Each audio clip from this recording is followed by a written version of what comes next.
I want to welcome everyone to the first of two panel discussions this month on effective online or hybrid teaching.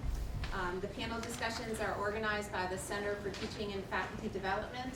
Some of our board members are here, Shelley and Mary and myself. So thank you for coming. My name is Kara Russell. I'm the current director of the Center for Teaching and Faculty Development here at Central, and I'm also going to play the role of moderator this afternoon. I want to thank our panel members for agreeing to participate in the event. In just a moment, I'm going to give each one of them an opportunity to introduce themselves, identify the university with which they're affiliated, and tell us how long they've been teaching online. But I just want to say that I appreciate them sharing their expertise with us, because each of them is here today because they've been identified as effective online instructors. So I think we'll have a lot to learn from them. Whether, like myself, you've never taught an online course, whether you've taught online courses and you're looking to improve your online instruction, whether you fall into the camp of supporter or skeptic when it comes to online teaching, I know that there are factions.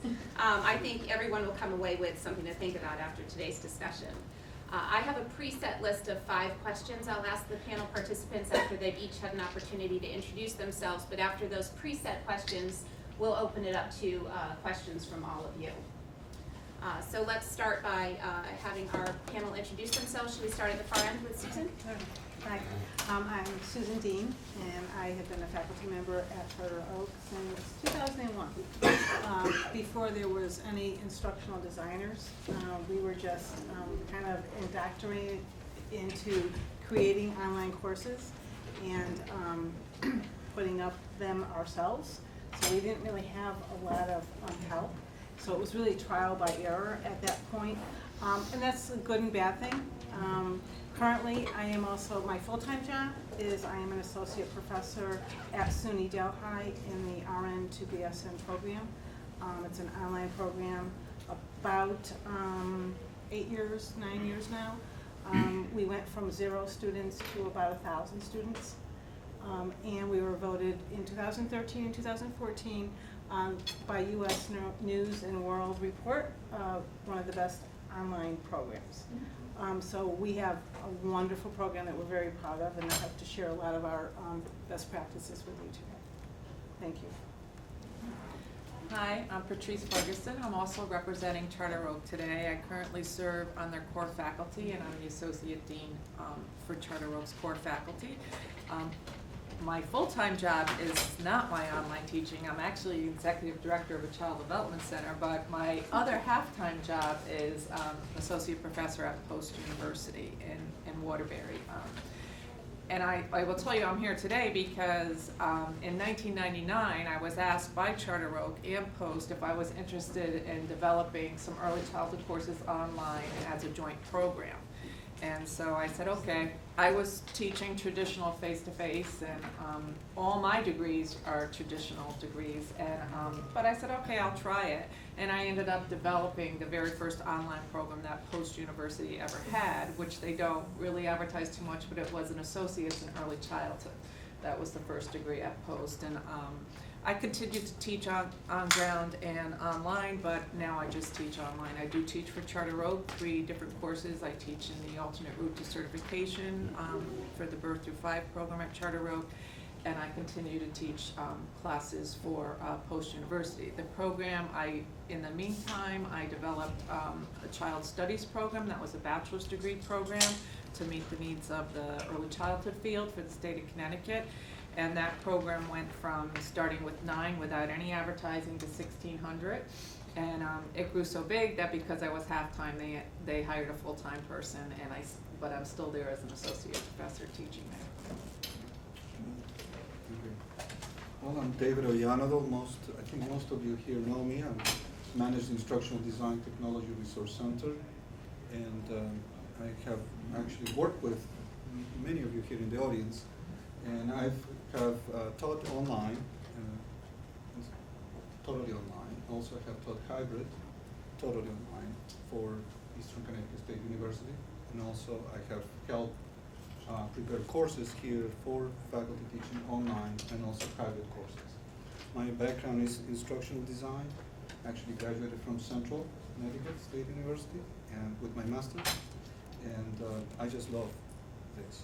And I don't want to take too much of my time here, but I'm very happy that someone, Kara, invited me to be here tonight. Hello, I'm Julia Carasoterio. I'm a professor of literacy education in the Department of Literacy, Elementary and Early Childhood Education. I started teaching online courses when I began to teach our Jamaican students who have a master's program in Jamaica. So I taught 8 face-to-face meetings, classes with them back in 2010, and then I continued here with online meetings. And from there, I was asked to teach a completely online course. Since then, I've been trying to use more online meetings with my graduate courses here at CCSU, and some online teaching with the undergraduates as well. So I can share more, of the things I'm doing maybe later on. I'm Barry Sponder. I'm a professor of instructional technology here at Central. I've been here since 1997. And I'm also an adjunct professor of instructional technology at the University of Maryland University College, where I teach online courses all over the world, online graduate program. I've been teaching online, to my mind, since 1981. I was among the first in Alaska to teach distance learning classes, which basically is online learning. It's evolved into that. And so since 1981, I've been pretty much every year I've taught 3-4 classes online, or however, through technology, using all sorts of technologies.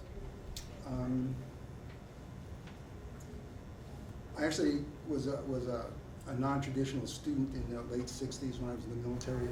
I actually took a course from the University of Maryland where I realized how good non-traditional education could be. And so today when people talk about the new thing, flipped learning and all that stuff, we've been doing it for 30, 40 years. So it's no big deal. And I work to train teachers, and I teach a course in distance learning, I guess. It's called distance learning, but all of our students develop Moodles, and they all teach WebEx courses. And I think it's as good as anything else. So it's worthy of looking at. Thanks, Greg. So we'll start by addressing our skeptics right away. The first question is, what do you consider the value of online or hybrid courses?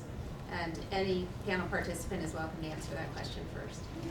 Well, I don't mind answering that. The reason that I started looking at the bachelor's degree and developing it is because I am working in the field of early childhood, and there were many staff members who needed to get credentials or wanted to move on, and between working 3 jobs and having a family, there was no time to go physically to school, and the online format was really good for them, and really a way for them to manage their education and still work at the time.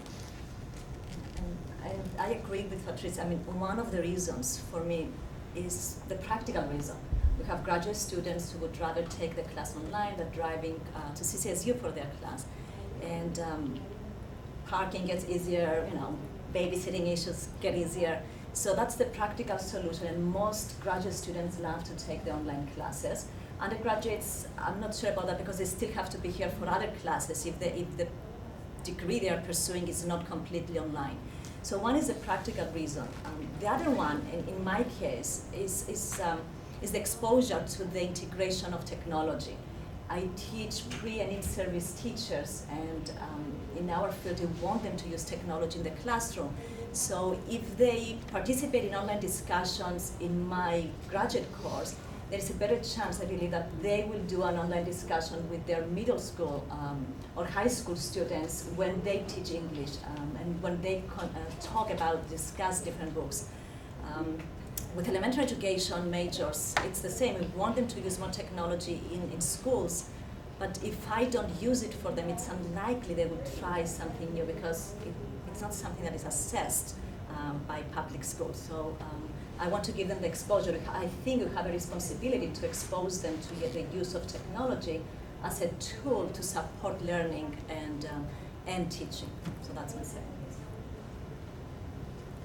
I have a pedagogical reason that I like. I've taught in different situations in different cultures.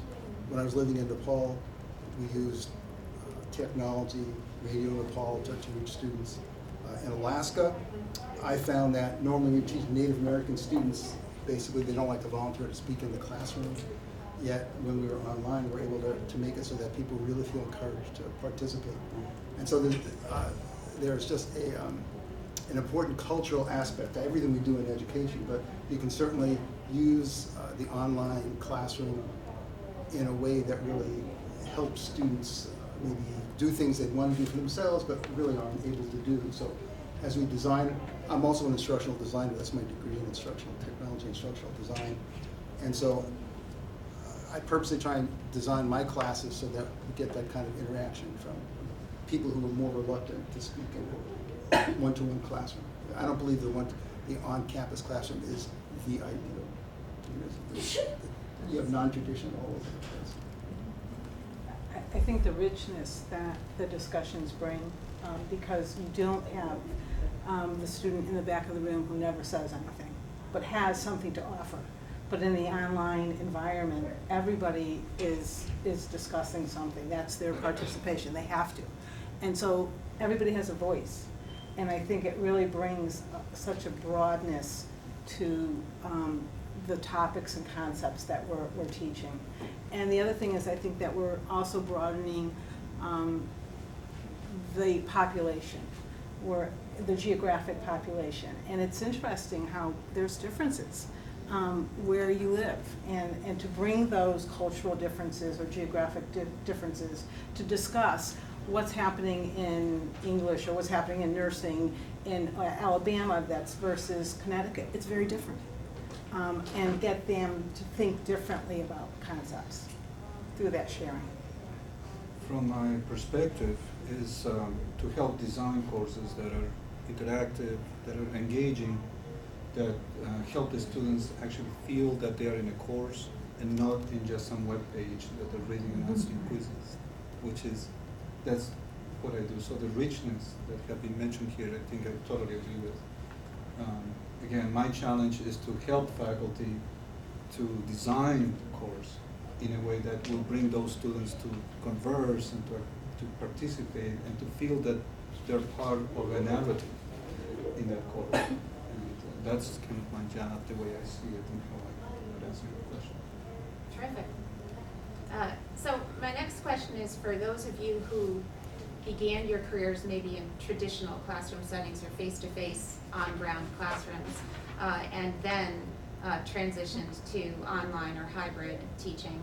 What are some of the challenges you faced in making that transition, and how did you address those challenges? Again, anyone's welcome to jump in. Well, one of the issues is that it does, at this point, takes way longer to prepare the online class. I want it to be perfect, because if there is a mistake, the students will start sending message and saying this doesn't work, that doesn't work. But if you're in the face-to-face meeting, a mistake can easily be fixed because they're there. You can talk to them directly, and all of them will be listening. So the challenge is to take what I do in a face-to-face and turn it into an online course that is worth the time and the money of my students. It cannot be, okay, do their assigned readings and just do a posting or write a response. I have to find now additional materials. I used to have videotapes. Now I need to find something online for the students to watch something and then discuss. I need to make sure that they are spending enough time for for what they expect to see from our classes. So to transition, I started offering some meetings online. So I feel relatively comfortable with the courses that I teach, and I throw in the syllabus, 3 or 4 online meetings. So I don't turn one class from face-to-face completely online. I just find a few topics that I can transition easier. And hopefully at some point soon, one of these classes will become completely online. But the problem is to find enough material to make sure the students feel that it's worth their money. I think when I started, one of the people that I was working with, he said, make sure you put your personality into the course so that it's me talking to the students. Unfortunately, we don't do that anymore now. Now they want them all kind of standardized.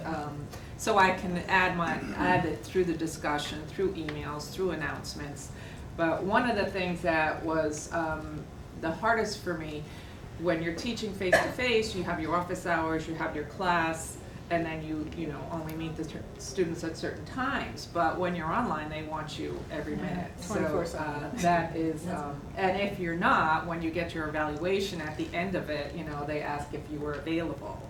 So your definition of available may be different than their definition of what's available. So I'm used to answering them all the time, Yeah. pretty much. Yeah, I think the biggest pitfall when I first started was to think that you could take your online course, your face-to-face course, and just kind of put it up online and have it, you know, the lecture there and the quizzes there and whatever assignments you had. But you really have to have some kind of engagement and use of technology and interactivity to really make the student feel that there's a social presence, you know, a teacher presence, and a cognitive presence. So those were three things that you really, I think, have to think about when you're designing your course, and that really is very helpful to have instructional designers kind of bounce ideas off and say, I want to do this kind of assignment, but what's the best way of doing that so the students feel engaged?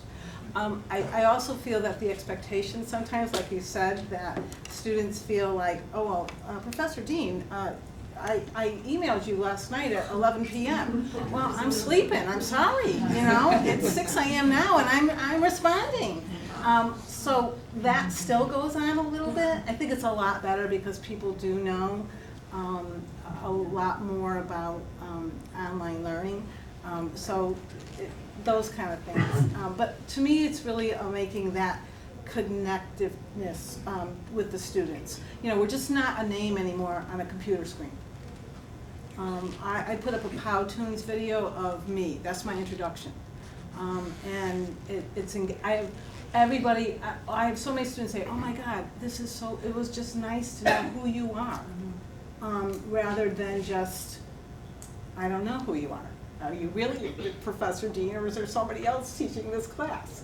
So it's that kind of, you know, added connectiveness and engagement. I think that's really important. I think what I've seen when I work with faculty first moving to online, the challenge is not to replicate the course that you're teaching on ground and put it just electronic somehow. Right. And that's some of the challenge that I face every time I meet with a new person going to teach online. How to avoid that, how to maybe replan your structure a little bit, and the activities that work on ground may not necessarily work online. And just to give you an example, I'm going to put you on the spot, Dr. Garcia over here, but he's teaching a very interesting online course, and we talked about an activity, and he decided that he will interview one of his friend novelists. And he did a wonderful interview here in our own TV studio, and the students immediately fell in love with that interview and responded in seconds, I think, after the interview went live into the course. Something that maybe in a regular course would not have been the same way, maybe not the same reaction. So again, we didn't translate his on-ground course to online, we just did something new for him. I taught third grade. It was fun. Then later on, when I was in the Peace Corps, I learned to teach using chalk on concrete blackboards. So I really didn't have much of a problem transitioning to being online. Early on, I was an Alaska writing project fellow, so I don't know if you know anything about the writing projects. We have one here in central Connecticut, and they take people who are not writing teachers and help them become writing teachers. So when I started working online, I didn't have any trouble transitioning whatsoever.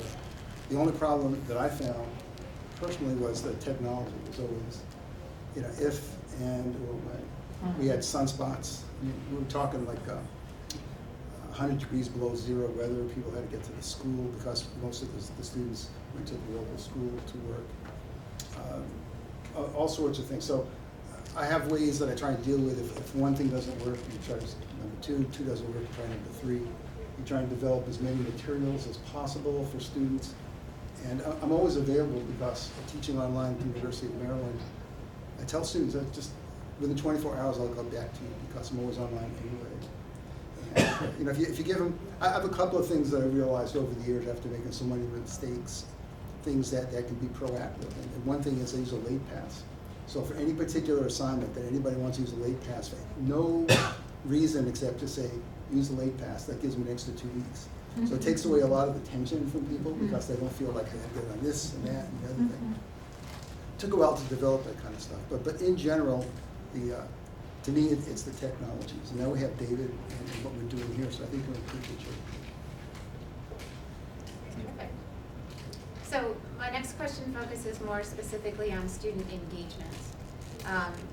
How would you characterize the level of student engagement in your online or hybrid classes?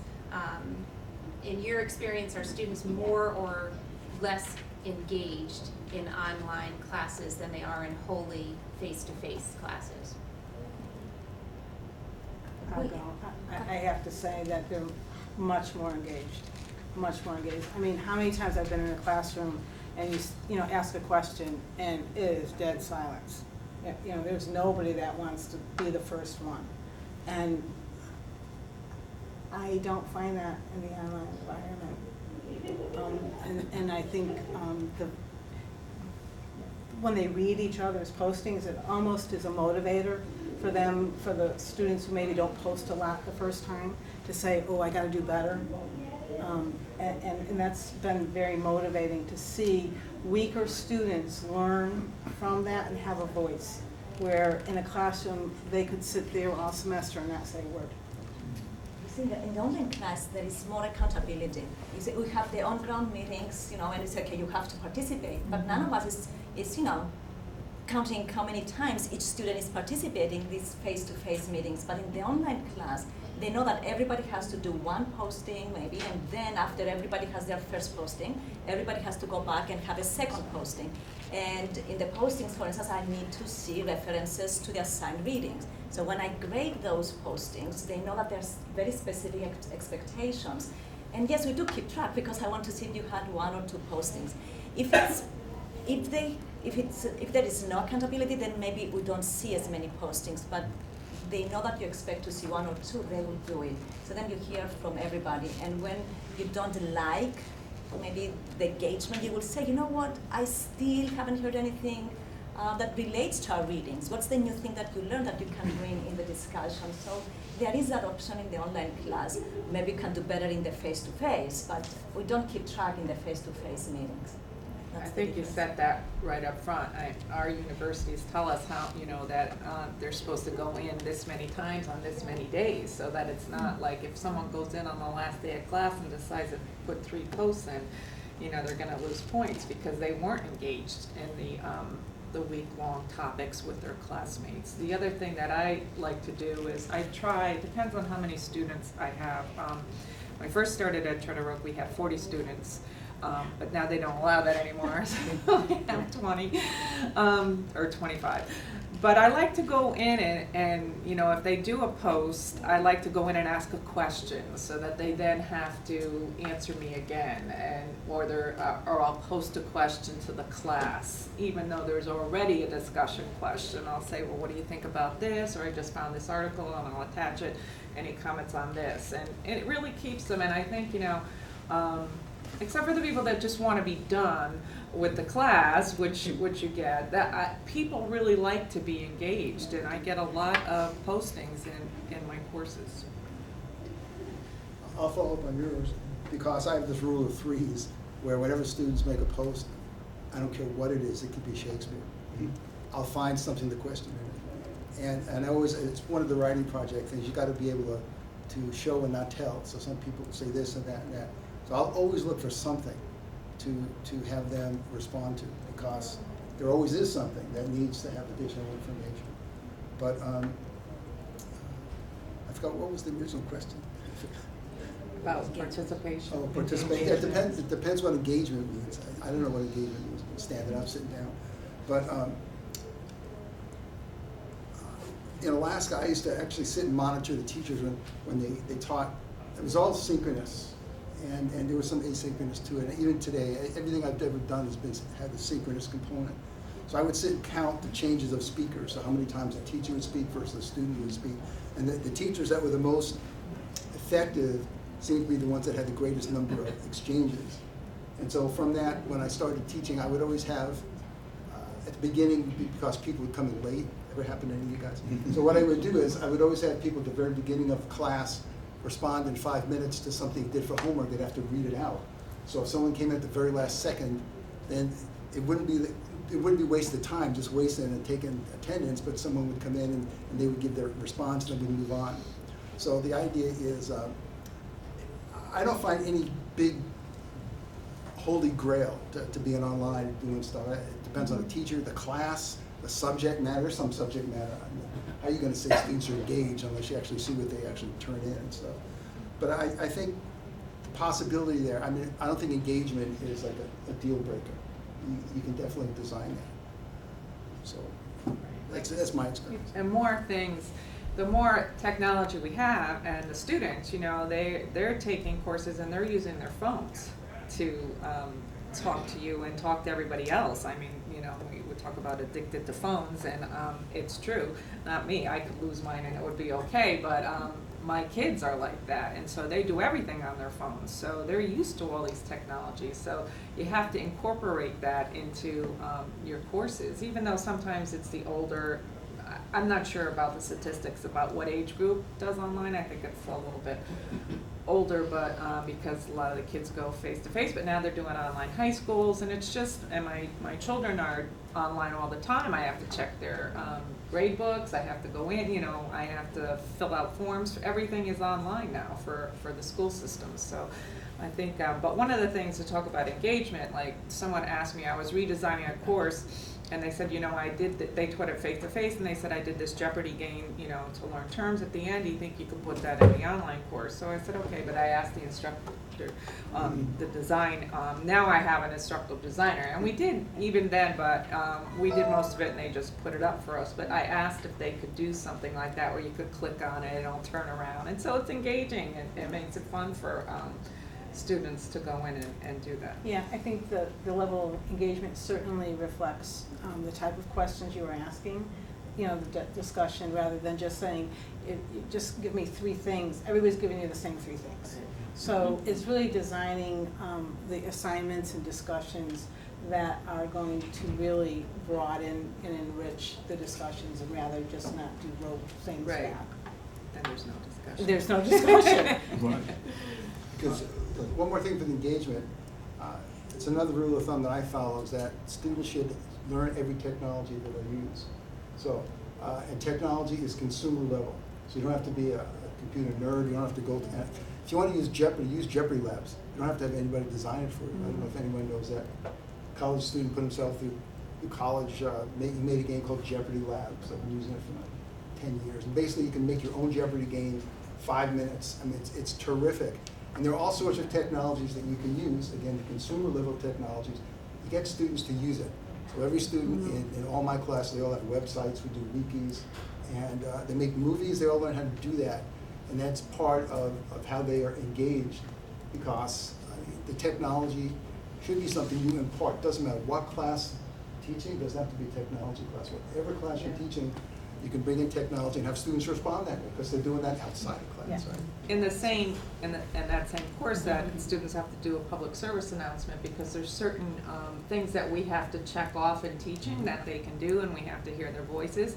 And so they can record it on their phone and just upload it to the course. It's really it's gotten a lot easier. When you said that someone has the Jeopardy, I mean, that's the thing. I just asked our instructional designer to do this, because, you know, another thing is we have to be very careful about copyright and what you can use and can't use. But because Post is a for-profit school, so it's a little different than a nonprofit too. But one of the things that I do ask my colleagues, I want to do this, does anybody know of a program that's out there, so that you know, they can keep, I don't have to go looking for a lot of things. And what I would like to add is, may not be technology, but it's a way of designing the course and make sure that you're telling a story with your course. And then the student engages not so much with so much a particular technology, but they buy into the story of the course. And then and I understand that people in engineering or accounting or other things that they say, well, what kind of a story am I going to tell? Maybe there could be some story that can be told that connect the students and keeps them following a common set of structures that allows them to jump into comments on things without being pushed to say, well, 3 times, 4 times.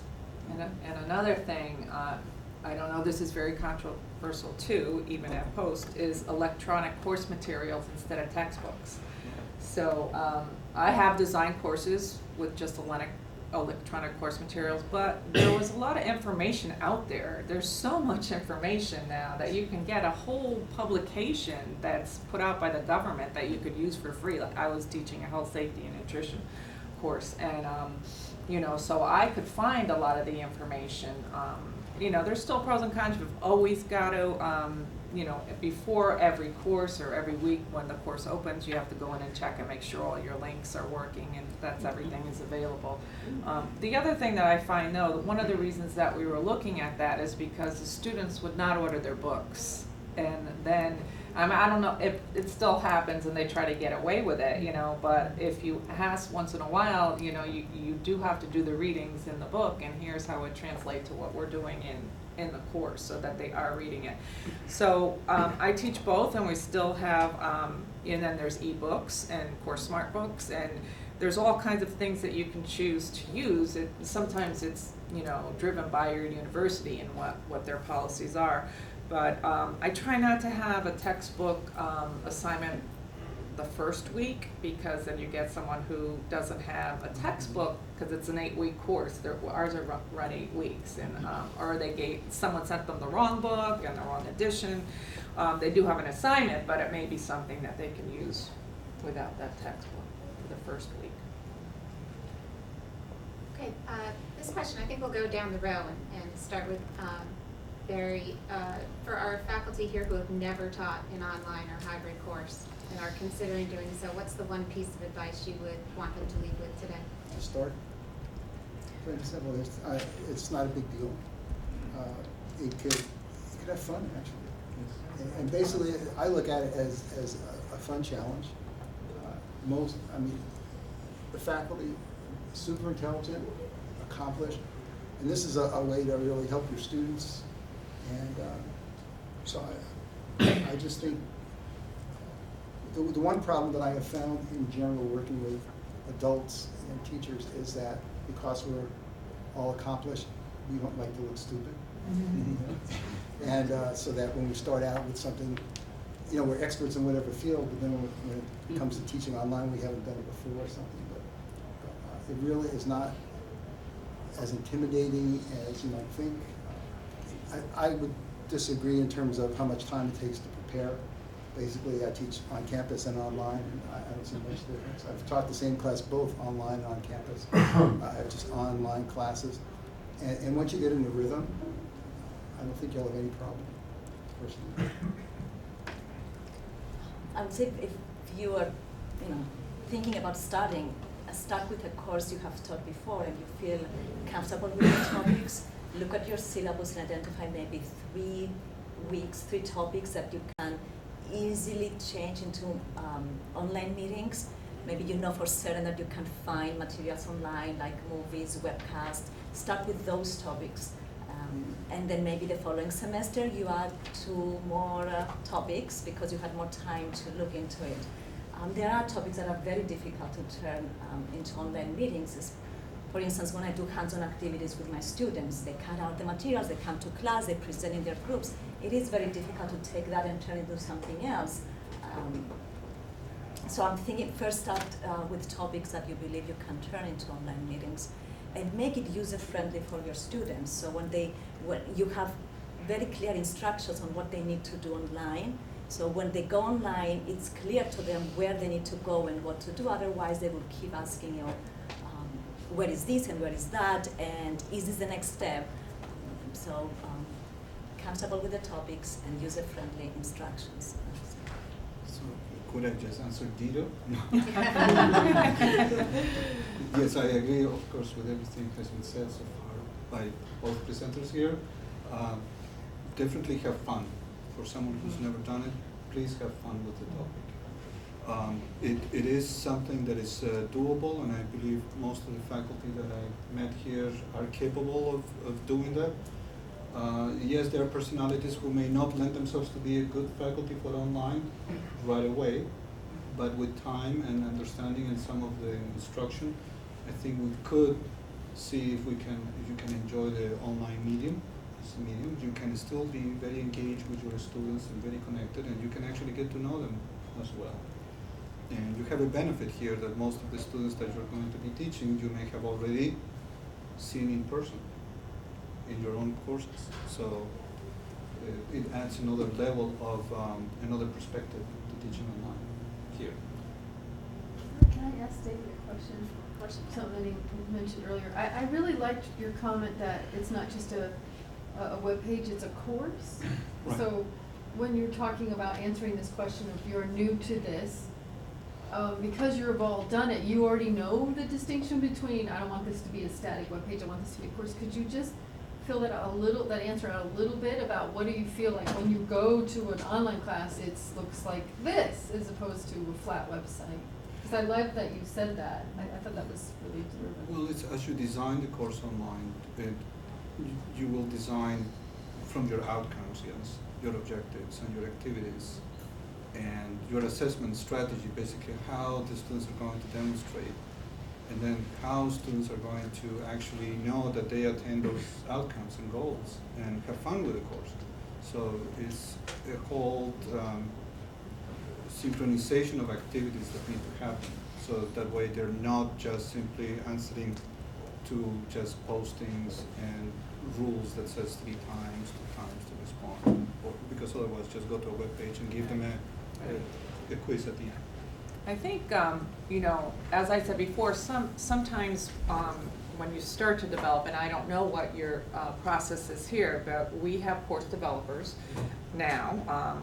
We didn't before. I couldn't, if I made a mistake, I couldn't change it myself. We had to know HTML to do that way back when, and I learned it a little, but it wasn't my area, I suppose, if I had to, but I was so happy when you could just go in and make changes in your course and update it yourself. That's one of the things that's fun, and don't be afraid to do that. I actually had a colleague that I worked with, and we had a good time. You know, if I couldn't get something, she would get it, or her strength was, and mine was in a different. Mine was content, hers was putting, you know, finding and how it all worked, and I'd be, how do you make a group, you know? And when I first started, and we worked well together, and now I think back now, it's I know how to put all these people in the group, and you know, all the things that you learn how to do, but we didn't know it all at once. It took a long time to, and then of course the Blackboard servers keep changing, and then it goes from 9 to 11 to 12, and you have to learn the system all over again. But and I would say, yes, everybody has said have fun. It is fun, you know, to think of ways to engage the students. I'm always thinking about how will they react to this, and you know, really that's really the suggestion I would. And don't be afraid to try it. Like if you're going to lose something, save everything before you put it up on there. Well, that's a key thing. Right. Okay. Yeah, what we do is we kind of have a table if we're going to create a course, and you know, it's week 1, and what's the content, and what's the lecture concepts, and then you know, what are some website things that we want to send them to, what's some interactivity things, and what our assessments are going to be. You know, and in each week we also look at the student learning outcomes too for the course and the objectives to say how can they meet them. Because I think when we look at assignments or discussions or however you're going to do what, you know, they need to be meaningful. Whatever kind of technology you're using. We use a lot of different technologies. You know, we have students do online posters. They use Glaxter, and they present to their class mates, and so, but is it meaningful? Are they going to meet the student learning outcomes doing that? And then, and looking at whatever, however long your course is, whether it's an 8-week or 15-week, and go through it and like, is this how it looks on paper? And the other thing I can't say enough, especially now, is to use your instructional designers for help.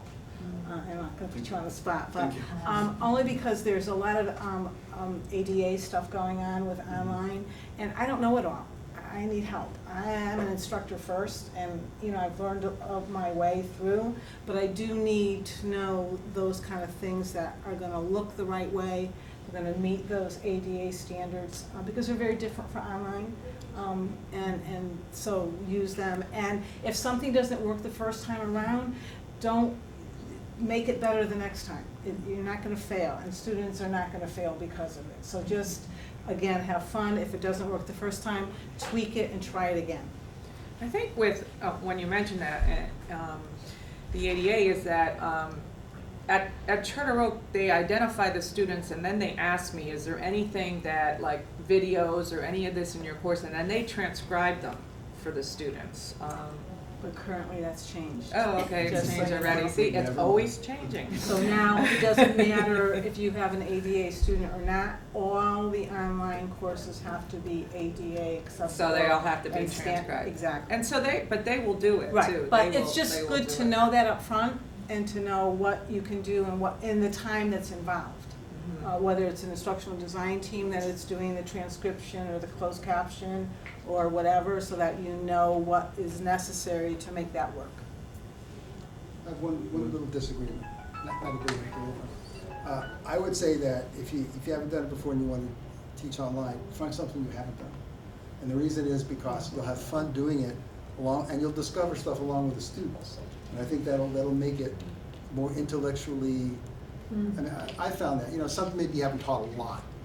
That really is something you may avoid or something, because you can get into it in a new way, see things in a new way, as opposed to something that you're just trying to transfer from one place to another. So if you look at the courses that you teach and you find one that, boy, I hate this, or people hardly take it, or whatever it is, that's the one to focus in on, I would say. Yeah, I've done it both ways. They've asked me to develop a course that may not have been something I've taught before, and And I've done, I can't say this one. I've done it, I've taught a course. I taught a course completely online for the first time, and I devoted a whole week, morning to afternoon, just developing the course. It wasn't fun. It wasn't fun. no, but one thing, it depends, Sure, like, and I don't but- know if you have a process here, but I know when I was developing a new course, I had to get the intro in first, because they click on the course to students and then they hear my voice or they hear somebody's voice and it tells them a little bit about the class. So you have to do that first, and then you do all your objectives and your outcomes and your assessments for each chapter, and you have to have a topic. So when you ask how you organize it, that's how, if you have a syllabus, that's how you do the syllabus and organize it around that. I don't know which ones you teach. I prefer to teach 8 weeks. I keep the students much more engaged in 8 weeks. I've done 15 weeks too, but I don't do those anymore. Should we take a short break?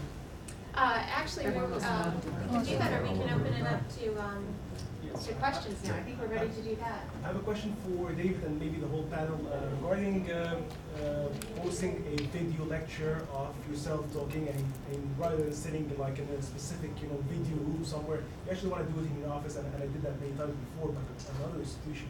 Here at Central, what is the software that we have that is obviously compatible with Blackboard, our learning management system that we have right now, so that we can actually upload our videos if we want to do that? Yes, right now we do have Kaltura. But Kaltura is just to post, to upload a video that already exists. What's the software to actually make a video? You can, with Kaltura, you can capture directly to the camera or even your desktop as well.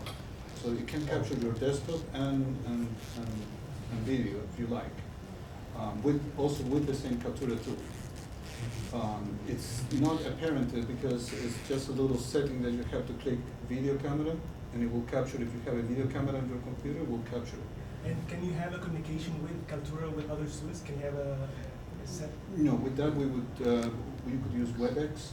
We have a set license for an interaction with the students, and then you can bring 50 people or 20 people or 10 people coming in. You can actually invite a guest speaker to come in via WebEx, and if you put the recording on with Kaltura, then you can actually post it after the meeting is done. You can edit it with Kaltura where you can't with the WebEx.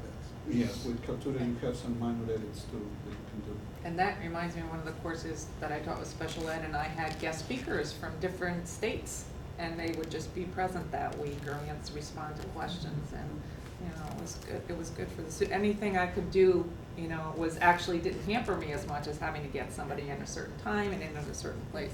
They had that time frame. Can I ask a question? Heard lots of good things about online teaching.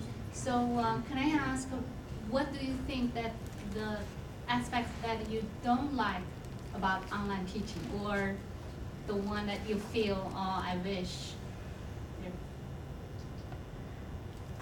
I love it. I don't, there's not really one aspect that I can say that I don't like about it.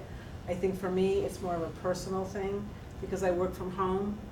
I feel like I'm on not 24/7, but I feel that I am connected a little bit more than I would if I'm just doing my, you know, going to work type thing. But I can't say that that's been a hindrance. I really do like engaging with my students and working at different times when it's convenient and when it's convenient for them. I mean, you get postings at 2 a.m. Not that I'm up at 2 a.m. to respond, but the fact that they're all engaging in a way at different times, but having meaningful outcomes. And then some of the things is if a link doesn't work and then you Yeah. get every student, you know, we can't get in and you have to fix it, but, you know, if you say to them, thank you for pointing that out, the only thing was what they want you available a lot, but, or all the time.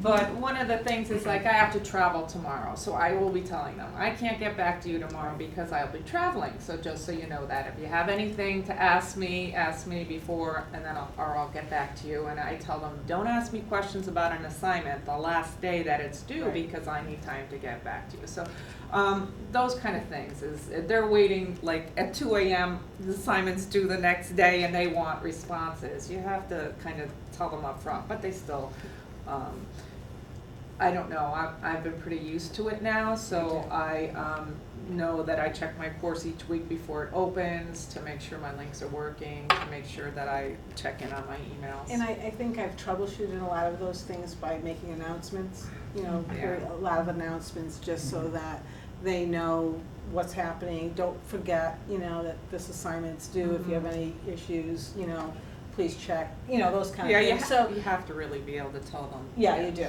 But I think that has decreased a lot of that last minute kind of panic. Many of those also happen in face-to-face. Right, Yes. exactly. In the back? I have a question actually to all the panelists, because you all mentioned that the course is fun, have fun with it.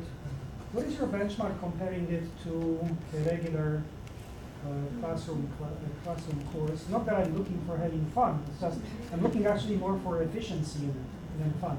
But how do you define that section? I mean, I have to, I can't say that for me it's as much fun as my colleagues are presenting it. It does take longer to prepare it, and when I have that face-to-face with my students, I feel that I can respond to many more of their needs than in the online class. Otherwise, it's typing answers or having Skype meetings. So I do it. I mean, I do the online classes because for the reasons I mentioned before. We have to do them, but I'm not as comfortable with all the technologies that vary. So I have to be learning the new technologies. So it takes way longer. I'm more efficient with my face-to-face on-ground meetings than with my online meetings. But I can see how maybe the online meetings are forcing me to make it even more interesting, to find additional things to do, different media. So I'm more efficient in the face-to-face, but I think I'm pushing myself to maybe offer something even better in the I think online it's class. like anything, like a first-year teacher, you know, you have to find ways to engage your classroom, so you may be very engaging in in the face-to-face. It may, you know, it's just that one of the things they asked is if we liked it. I prefer to teach online. I did teach face-to-face for several years. Sometimes I have if I'm teaching art in the early childhood classroom, then there's more participation because they have a lot of things to do. So that is a little difficult, but we also teach that online. So, but there are different ways, like I say to them, and one of the things, you know, we're gonna make a Pinterest board this week. So here's the topic, and you need to bring things and make your board and share it with others. And then they have a lot of things that would be like doing an activity in the classroom. So there's different ways that you can be engaged. I prefer online, but you may prefer face-to-face. I know I have 2 children. One can do online, and the other one really needs some little extra help. I mean, you have to find the best fit. May I comment on this? Because the reason I asked that question, because I'm ultimately looking for efficiency of the learning, of the delivery, and students learning especially, is that it's not to be understood as negative comment, but so far on what I have seen online classes are not really, in essence, different to me than opening a book and learning from a book and being able to ask a question and having a response in real time, more or less. So having some type of an expert, which was. Now, I just wanted to respond on, when I say have fun, I mean you personally in terms of like your own Right. growth as a teacher. So that whenever I present something either that I've done or someone else has done, I tell students to look at how is it expressed or how it's spoken or how it's developed so that you can pick up the words or whatever it is and use them as professional learning tools. So as you develop, as people develop their courses and they're forced to make choices, they're forced to do certain things, it sharpens your professional skills because if you, in my opinion, because what you're doing is you see, there's a thing called attention. And what you're doing in any of these classes is you're making students attend to what you want them to attend to. That's vital. And then within that attention, you have to force them to focus in on what you want them to focus in on. Because the whole world could be what they look at, like a ballpark. So as a teacher, when you're online, you do this anyway in the classroom, but online you have to because they could be out to lunch, they probably are, you know, doing stuff. And so that idea of every class that you teach, I do it on, you know, face-to-face, or it could be asynchronous, then I have to really define the ballpark, define what the subject is, and then what I want them to focus in on and get from that. And then by doing that I find that incredibly exhilarating because then students, oh yeah, this is it, instead of going off on something else. And I think that's the kind of control you can have when you're designing online, where you may not do it in front of a class because sometimes you're so used to doing it and so used to your lecture and so used to how it's been done before. So I think that's the fun opportunity of personal growth. I also think that, you know, it's not just opening a book and reading it. Some students may want that. They may want you to open up the whole course and, you know, they just want to finish the whole course in 1 week instead of 8. You know, you get those students. I don't open it, you know, I open it 1 week at a time, so they have to be engaged with me during that time. But what makes you an excellent classroom teacher can be the same thing for online, because I may teach one section of something and then the same course is being taught by another instructor, and we're not going to get the same kind of responses when they do an evaluation. You know, there's all about, they actually measure our engagement at Post. They're really into all this technology. So, you know, you can be a 90-something teacher or, you know, down there in the 60s. So, Our next question. Thank you very much for all being here, and you've all mentioned sort of new ideas to me for doing hybrid or online as far as specific assignments or resources. And I was just wondering, just to open it up to all of you one more time around that, if there's any, you know, resources that you've gone back to over and over again, or an assignment that just kind of your students really responded well to, that brought that level of engagement over, that was really creative and got students talking. Yeah, okay, go ahead. all my students learn how to screencast. So that means that in the very beginning, how to record what's on the screen, so if they have a problem, they can send me a recording, I'll show you what to do. When they make presentations, none of this PowerPoint stuff anymore. Basically, you can use modern technology tools to make multimedia presentations. And when you require students to do that, then you require them to look at their language, look how they present things, you move a whole bunch of things. It's easy to do, go to Screencast-O-Matic, there's Jing, there's a whole bunch of different ones. They're all, basically they're all free, and when students do that, then they can do it in their other classes as well. And that's what you want them to do. A lot of the assignments that I use, when I have students do screencasts, I have them do it for another class they're taking. So it's like they go to like the English class or the reading class and make a screencast of what you're doing this week in the other class. Show it to the teacher, maybe she'll do it as well. Yeah, I think they like that. If they're learning something new, you have to be very clear on how you give the directions, but they like to go to different pieces of technology and learn how to do something. Many of my students never had a Pinterest board. They, I told them how to That's do a great it. idea. They never did a recording on their phone and, uploaded it. So there's different things that they're learning as we're instructing them to do. Yeah, we do too. We use Glockster. Online, Glockster, glogster.edu. Do you have to pay for that? Com. No, it's free. It's com, isn't it? I'm sorry? Gloxer.com, isn't it? Yeah, well, it's either one. But it's an online poster that, our students I teach one of my courses, healthcare policy, and they have to kind of make they're running for Senate, and what would their poster look like? And they have to put in a voice recording, a video, and all different kind of things, and then they get to share it with each other. So that's been very engaging. We also use VoiceThread sometimes instead of a written discussion, so they actually can, they can voice it rather than just always typing in something. I do a group project, which sometimes goes over well Yeah. and sometimes doesn't, because when they're online, they want to be at their own pace and not somebody else's. So I just have to try to gauge it. And over the years, I've learned to do it a little better than, but you're still going to get some who like to do a group and some who don't. I mean, that would be the same thing whether you're in your classroom, but it's good. One thing they do like is that if it's in a larger class and then they're separated into groups, I give them their own little group discussion and they get to know that person a little bit better. Usually there's 4 in a group. Question by the window? Joe Farhat, Finance Department. I just want to echo Mary again.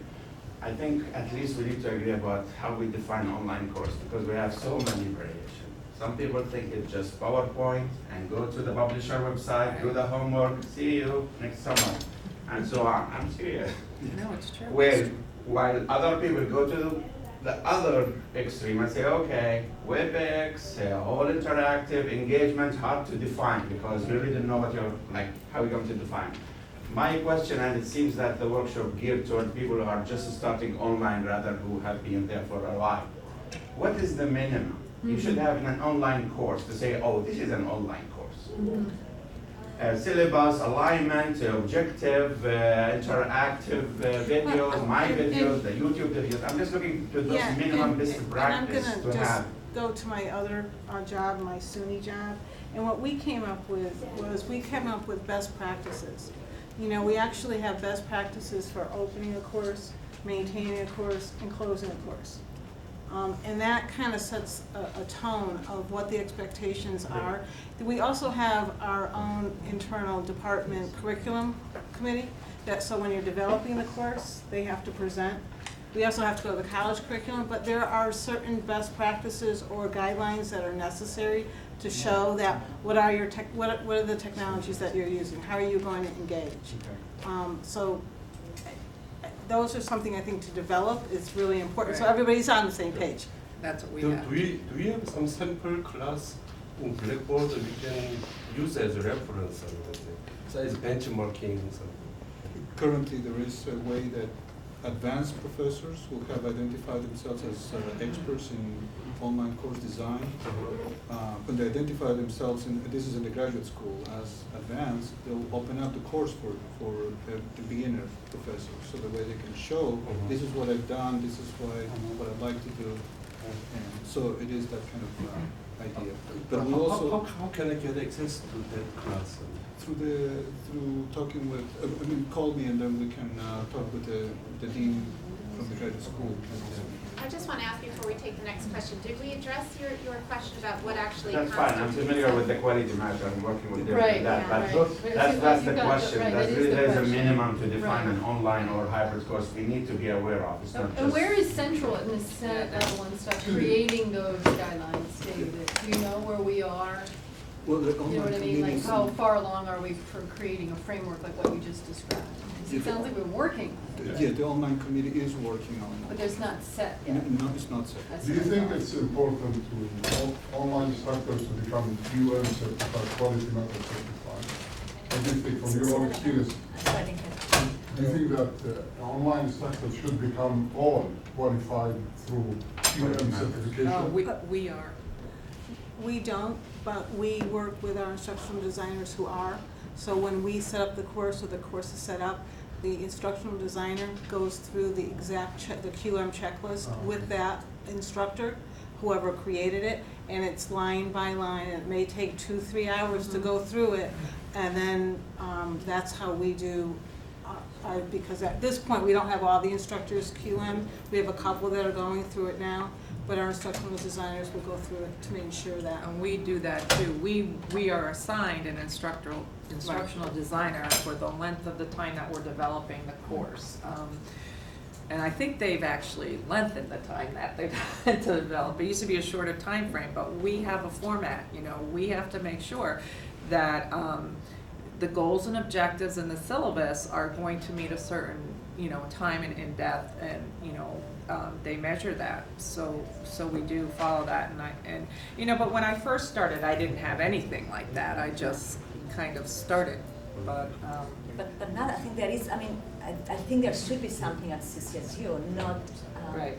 we should be going through a minimum, you know, type of training, some type of training, because then we will avoid the types of courses where you ask the students to read chapter X, write a response, and you're done. Because there are these types of online courses as well, and nobody can do anything. So I think we should go through some type of training. Then it would be easier for all of us who teach these online classes to actually do something better and use some new technologies. What I did was go to a lot of, on my own, well, I have 2 teacher certifications, so at the time I had to keep up my CEUs. So I went to all the technology, you know, we had to have technology. So I went to a lot of trainings on my own, just because I wanted to learn about it. But also, I don't know if Charter Oak has it yet, but Post, you have to take the course to be an online instructor. You have to pass it. So, and there is one at Charter Oak, so that we're not, anybody who wants to come in, if you want to come in as an adjunct, you'd have to take the course. So you couldn't just teach the course without knowing how to do certain things. At the University of Maryland, everybody has to, it's totally online. It's the largest in the world, and they've been around since 1947. And you can't teach it unless you take the prep card. It's like a semester course. And they have, not quality matters, it's kind of like their own development. Right. But it's the idea that you don't go in there and just. Right. Correct. You know the hook expectations. and crook, yeah. I think we have time for 2 more questions. You have your hand up here, and then you can ask our last question of the afternoon. I visited, like, I think it's Ohio State's chemistry department has, like, online courses. I remember you. This is my professor from the master's program, so everything he says is accurate. Say it in Chinese. Han hao. So, I wanted to know, is there any software now for CCSU where the activity, the interactivity, like I remember with the chemistry demo that I did, like you could actually like click something and it would pour the, you know, the chemical into the, and that's where I'm kind of skeptical as a student for courses like chemistry or courses like languages even, or courses like education where you have to cut things up and make all these manipulatives. How does online course or like the online framework include those things that are vital for that major, that I can't upload a video or upload this or do that or write this? I need to actually physically do something. Do you have a response to that? Well, I can say for the chemistry department, even though I'm not there, one of the reasons that the chemistry department adopted Moodle, not the Blackboard, is that we can add any module we want from the open source Moodle, and there's a very nice 3D chemical molecule visualizer, which is the reason if you look on the Moodle site, you'll see that there's a whole bunch of chemistry courses there. That could have been done for other things too. I mean, I've been around here for a while, and I'll just mention one thing. Since 2007, when I chaired an ad hoc committee on online courses and hybrid courses, by the way, we haven't really distinguished between online and hybrid, but we said these courses have to be assessed, student assessment, with an online module. That was 9 years ago. It still doesn't exist, etc. So I'm a little pessimistic about standards and procedures. What I've seen is a lot of punting this off to somebody else or onto the far future. But there are things which are available. I really think we should be looking more at the open source. If you look at what we've paid for in Blackboard, the millions and the tens of millions of dollars that we've spent on it, for what is a mediocre, this is a average, but not very good piece of software, which constrains you and limits what you can do, rather than using open source, which allows us to do many other things. But just in response to your question, check out the chemistry. Some of the courses you can actually guest into, and you'll see that they're using those modules. David, is there any other technology you would want to offer in response to that question, available through your office? Before the technologies, this is why there has to be an analysis about the particular course that is going to go online before it actually goes online. I mean, something like chemistry, or depending on the type of language course, what is that the student needs to do at the end of the course? And if you cannot support those activities at this time with the technology, some of it is licensed, some of it is free, depending on what it can be supported. So right now, there's a series of technology that people could use, but you start with analyzing, is this course something we can do today with a current setup? And if not, then we table that course and we go to the next because it is resources that need to be available. But there are other things in languages that can be done, literature and other things that will be things that we could do. So. Yeah, my daughter's in high school and her Spanish class was online. So it's not I'm not saying whether it was better or not for her, but it's really the way it was pretty. I mean, I don't speak Spanish, but I'm trying, and when I could go online and they'll say it and they'll show you something, and it's How about our last, I'm sorry. Voice thread, for example, in German class that we had. Also, we had WebEx Italian. They met all the students in a high-level course in Italian, and they all had to speak in Italian. I had to support the technology, and everybody was speaking in Italian. There was no English allowed, so I spoke Spanish. How about our last question of the afternoon? I think David's point's well taken, and I think there's a stigma in society about online. I keep on seeing ads on TV for 6 months. We'll give you a master's in nursing, in education, in chemistry, whatever, and in a year, get your PhD.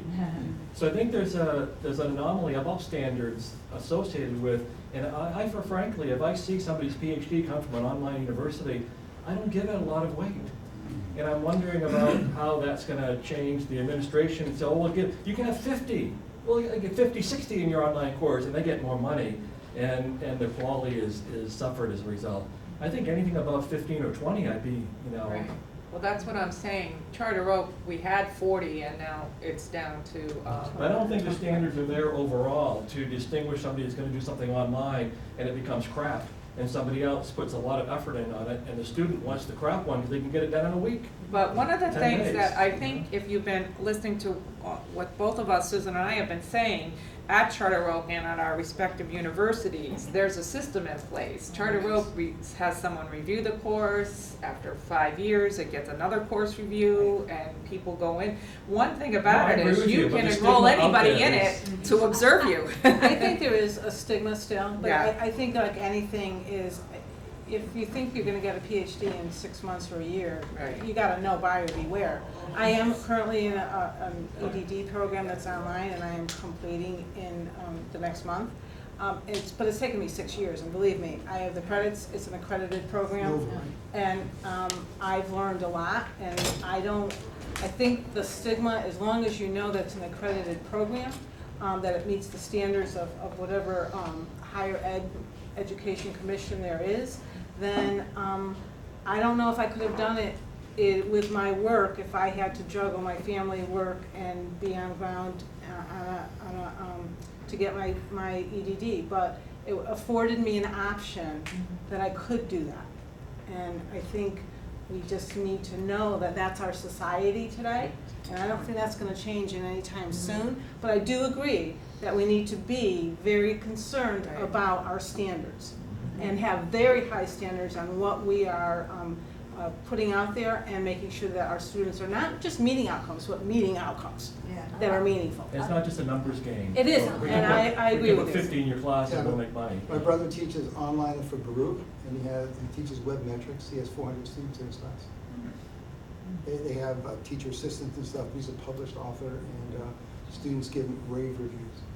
So CCSU, we know graduate students want online classes, and it's up to CCSU to set some standards, because right now we do offer many classes that are not particularly good or high quality, but there are instructors who offer very good online classes. Then they put a lot of effort into it, and maybe it's because it's so difficult to create them that they don't create as many. But CCSU has to set some standards.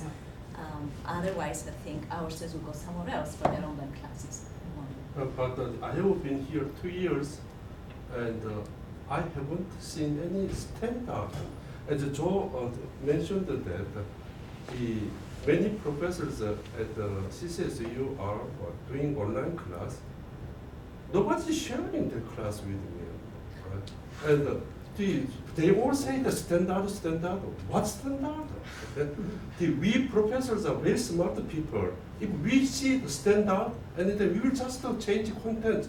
Just give me that template, and then we'll just change the content, and then immediately it's online class. Nobody's giving me any template, any. We will give you one, don't worry. I will send your password to all my courses.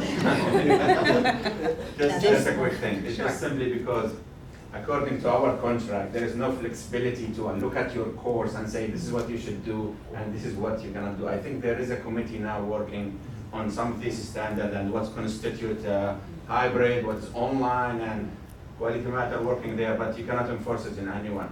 At the end of the day, you can say, oh, this is academic freedom. And good luck with that. I think a couple of the issues we haven't addressed maybe sufficiently today regard standards, quality standards for online teaching, and also the issue of student evaluations that you that's a mentioned. big thing, We need some kind of feedback from students. Those are the sorts of things we can continue in our discussion on effective online/hybrid teaching at the second of our two panels. On March 31st, same time, same place, also a Thursday afternoon, with some new panel participants. A couple of them will still be here, and then we have some other faculty who will be joining us on the 31st, so maybe you can join us for that follow-up conversation. If you have specific questions that you think might be worth asking of our new panel on the 31st, please feel free to let me know them before you leave or email them to me, and I'd be happy to work those into our panel discussion next time. So thank you to our panel participants. I know David will be there. Can you have like showcases? Bring us some showcases from CCSU faculty. Plenty of them will open their course for you. Yeah. So at least people will have an idea really what's going on in that black box. Right, exactly.